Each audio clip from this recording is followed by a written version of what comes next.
Hello, everybody, and welcome back to another episode of the Rogue Agent Answers. My name is the Rogue Agent. Some people call me David Lewis, and every week I answer one of the many life insurance related questions that I've received from clients, from email subscribers on the daily email list. Questions floated to me from across the interwebs, in the comments sections, which I know you're not supposed to read, or just interactions that I've had with people in real life over the past 20 years, which is a long time. And some of these questions I just scribble down on scrap pieces of paper. Some of these are stuff I've written down on my phone. Some of it is on Post-it notes scattered all over the office. And every week I answer one of those questions. So if you'd like to ask your question, drop them in the comments section or join my email list for more life insurance tips and advice at monogenics.com. monegenics.com. And now for this week's question. Welcome to the flu episode of the Rogue Agent Answers. Let's see if I can get through this without coughing up a lung or dying on you. This week's question is, how will inflation affect my life insurance policy? Great question, actually. It depends on the type of policy you have, but real inflation hurts the value of all savings, whole life insurance included. However, inflation talk of today is a bit of a misnomer. Prices are rising, which is true, but true inflation is always and everywhere monetary inflation, meaning when the government causes undue expansion of the money supply by printing money or digitally creating money, that's real inflation. Generally, we think of inflationary environment as one where interest rates are low and the money supply is growing faster than production can keep up.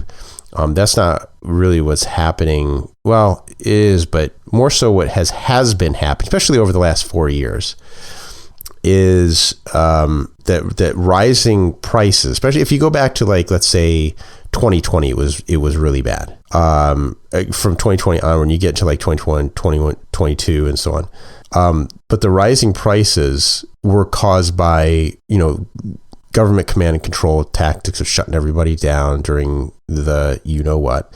And then supply chain problems that followed that, the raw supply of materials and shortages that followed that, and then demand for goods and services that greatly outstripped the supply. There's always been this interesting narrative that the Federal Reserve controls access to credit in the United States. And some people it's like the shorthand for the Fed controls interest rates. Assuming this were true, Federal Reserve is pursuing, or at the time, back then was pursuing a tightening scheme, not a loose with a quantitative easing. Prior to the Fed's bond reversal, when bond, and this was only, relatively speaking, you take the last 10 years or so, this has only happened recently within the last couple of years. Prior to bond rates going up, the market had already started pricing bonds lower, which drove interest rates higher and higher. So this action that they did is actually disinflationary, and theoretically could be deflationary. It didn't turn out to be deflationary, but and as interest rates rose, I think a lot of people expected prices to fall. They didn't. Some of them fell, but it disinflated, but in some areas it disinflated, but not to the point where it was before it started. But if interest rates keep rising, the risk of disinflation increases. And over the past couple of years, we saw that happening, where certain prices were falling and other prices were rising, of course, but certain prices in certain industries were starting to fall, from their peak. Then of course they didn't come all the way down, but they came down from their peak. So anyway, deflation can potentially be harmful for some insurance companies if it drags on long enough, but it's generally not a problem for most insurance companies, and and that's very good for policyholders, since the value of the dollars in the cash values become more valuable. And this comes at the expense of asset prices elsewhere dropping. So this includes commodities, housing, equities, which is stocks, bonds, and pretty much everything else.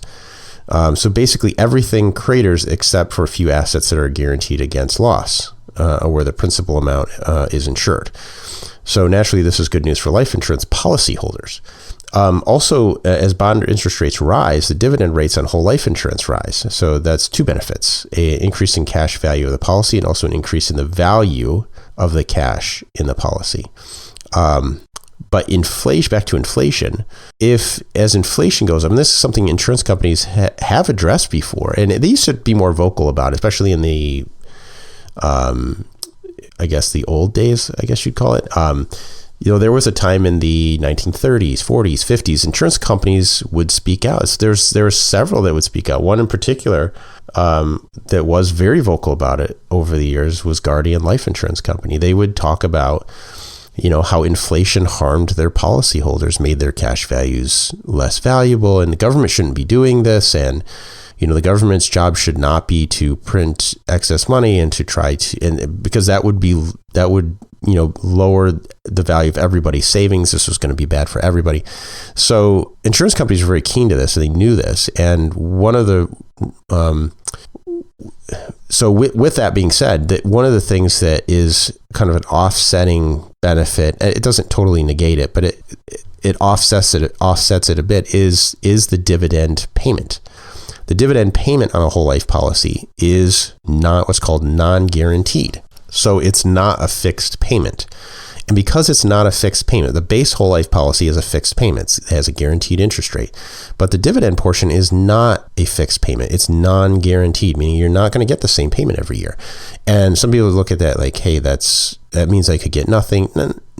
Theoretically, yes, but in practicality, it has, I think, happened a handful of times and across the entire industry to a couple of companies, right? So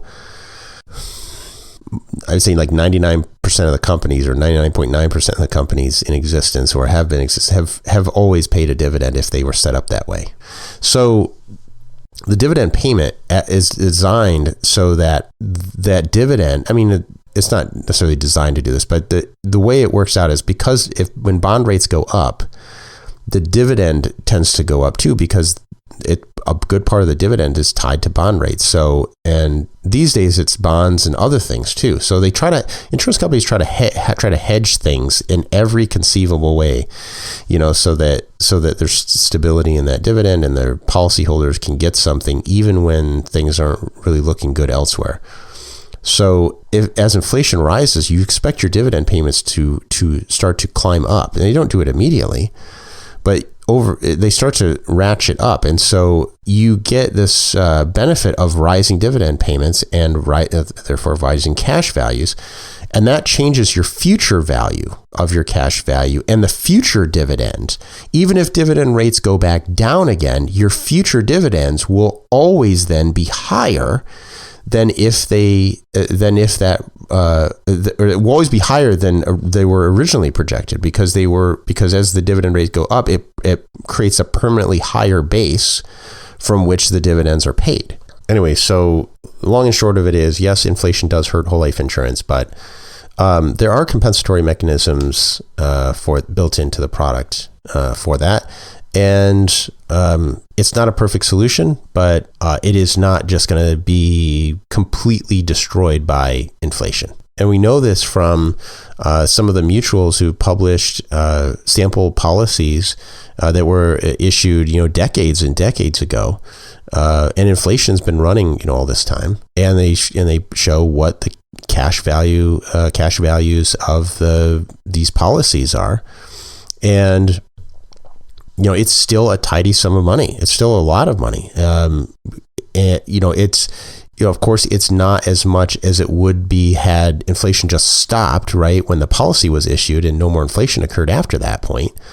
But the policies kept growing. The dividends grew and dividend rates rose, compensated the policyholder. And then as dividend rates fell back down again, then, when the interest rates came down, and of course that's when you tend to see asset prices rise, and other prices in the economy rise. So what those cash values are still very, very healthy relative to the premium that was being paid, and the net return on cash values is also fairly good. All right, that's it for this week's question. Please keep sending me your questions, and I'll keep answering them. All right, see you next week. Okay, that's it for this week's question. If you'd like to add your question to the list, just drop them in the comment section or send me an email. And if you want more life insurance tips and advice, just head on over to monogenics.com, monegeniix.com, and sign up for my daily email list.